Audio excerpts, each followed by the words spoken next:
All even numbered rows are worked in the contrast color, and they are worked in the same way. You'll be knitting all the background stitches. Those are the stitches in between the design stitches.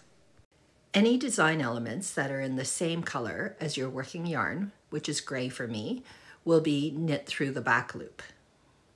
If your design element is in a different color than the working yarn, you're going to slip those stitches. This is a design element in a different color than my working yarn. I'm going to slip it with my yarn and back. This design element is the same color as my working yarn. I'm going to knit it through the back loop. I have 2 background stitches. I'm going to knit those. This design element is a different color than my working yarn, so I'm going to slip it. This one's the same color as my working yarn. I'm going to knit it through the back loop. I knit the background stitches.